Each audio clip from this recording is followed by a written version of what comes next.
नमस्कार, मैं हूं जितेंद्र बच्चन और आप हमारे साथ देख रहे हैं राष्ट्रीय जनमोर्चा।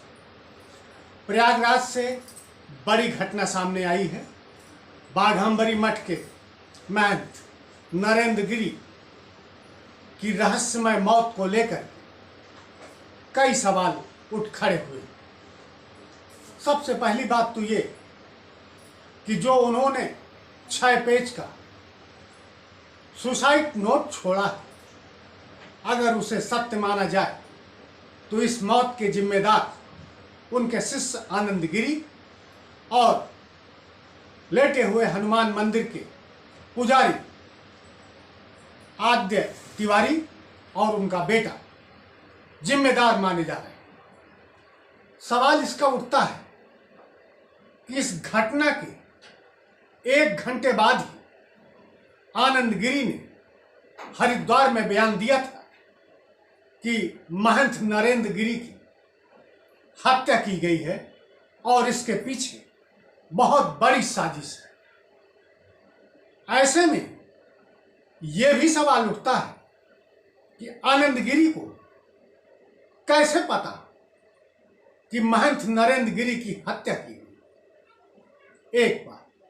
दूसरी बात, लोगों का कहना यह है कि नरेंद्र गिरी इस ढंग से नहीं लिख पाते थे, उनका हाथ कांपता था, दस्तखत करते समय भी वो पूरी तरह से सुरक्षित ढंग से नहीं लिख पाते थे, अपने साइन भी नहीं कर पाते थे। ऐसे में 6 पेज का सुसाइड नोट वो कैसे लिख सकते हैं।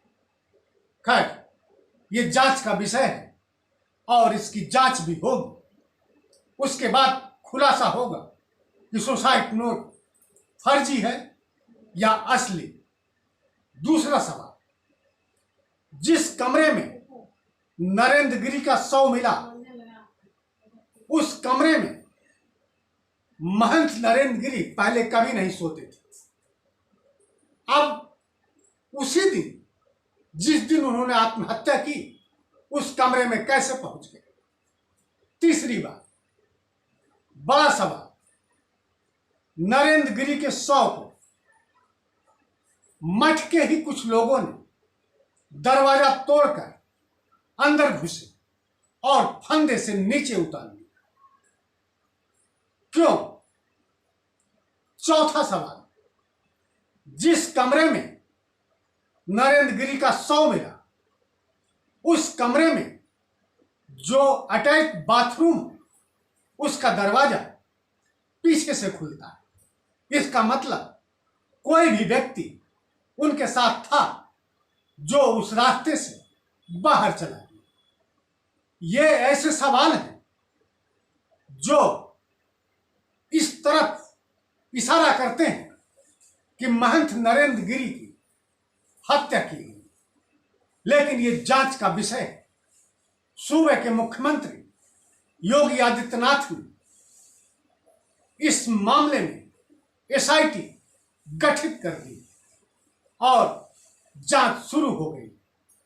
इसके बाद फिर भी लोग संतुष्ट नहीं।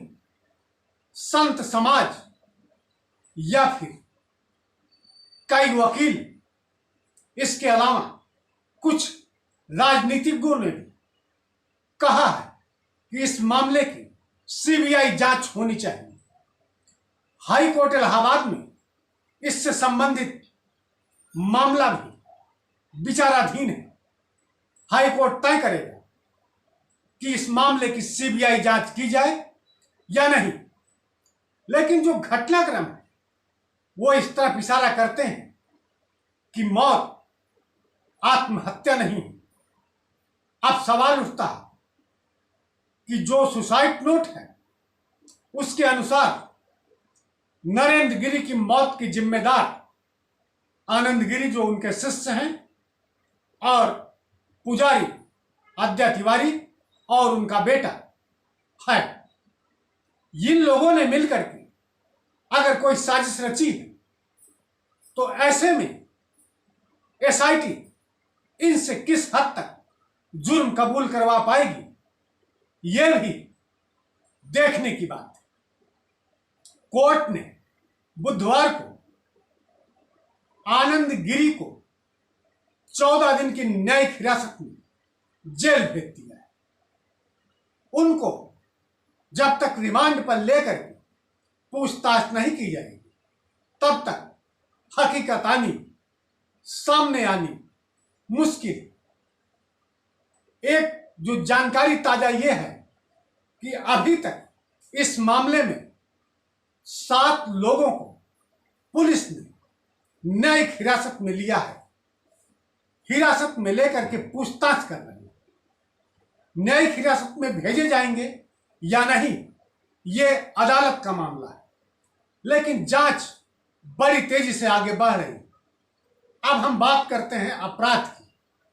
संत महात्मा जो होते हैं या महंत, पुजारी, पंडा या मौलवी या मुल्ला या किसी गिरे के पादरी या गुरुद्वारे के ग्रंथी, ऐसे लोग जो होते हैं ये जन कल्याण और लोक कल्याण के लिए कार्य करते हैं।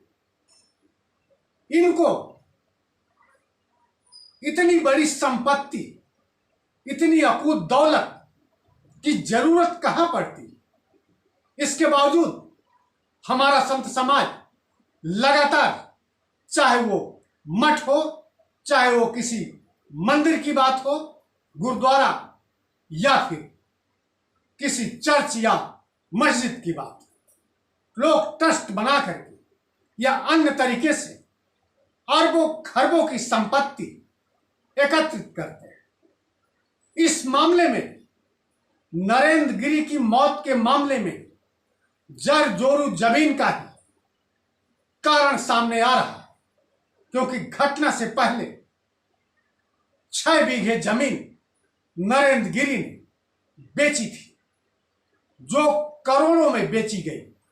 उसी पैसे को लेकर कहा जा रहा है कि आनंद गिरी नरेंद्र गिरी को ब्लैकमेल कर रहे थे। इसके अलावा इन पैसों को लेन देन को लेकर एक राजनीतिक और इलाहाबाद या प्रयागराज का कह लीजिए, वहां के बड़े पुलिस अधिकारी का नाम सामने आ रहा है। ये जांच का विषय निश्चित ही शिष्ट और साजिश का खुलासा होना चाहिए, लेकिन उसके साथ साथ एक हमारी गुजारिश है संत समाज से कि जब वो धर्म की बात करते हैं, जब वो लोक कल्याण की बात करते हैं, जब वो तमाम तर्क संगत उपदेश देकर के लोगों को आस्थावान बनाते हैं, भगवान में उनकी आस्था को लगाते हैं, इस योग्य बनाते हैं शिष्यों को कि वो ईश्वर की आराधना करें, तो फिर तमाम जायदाद, दौलत और अन्य प्रकार की इस गतिविधियों में क्यों लिप्त हो जाती है। मेरा कहीं ऐसा कोई उद्देश्य नहीं कि संत समाज को कोई ठेस पहुंचे या किसी भी मुल्ला, मौलवी, पंडित या पुजारी या महात्मा को हमारी बातों से किसी भी प्रकार की ठेस नहीं पहुंचनी चाहिए। उनको इस बात पे विचार जरूर करना चाहिए कि जो लोग कल्याण की बात करते हैं, लोक हित की बात करते हैं, जन कल्याणकारी योजनाओं को चलाने की बात करते हैं, अरबों खरबों की संपत्ति फिर क्यों एकत्रित करते हैं, क्यों इकट्ठा करते हैं। अभी तक जो भी, चाहे वो अयोध्या हो, चाहे वो ज्ञान व्यापी हो, चाहे वो हरिद्वार की बात करिए या अन्य मस्जिद, गुरुद्वारे, मंदिर और चर्च की बात करिए, जब भी ऐसी घटनाएं सामने आती हैं तो निश्चित ही दौलत और जायदाद का मामला सामने आता है। इस पे विचार करिएगा। नमस्कार।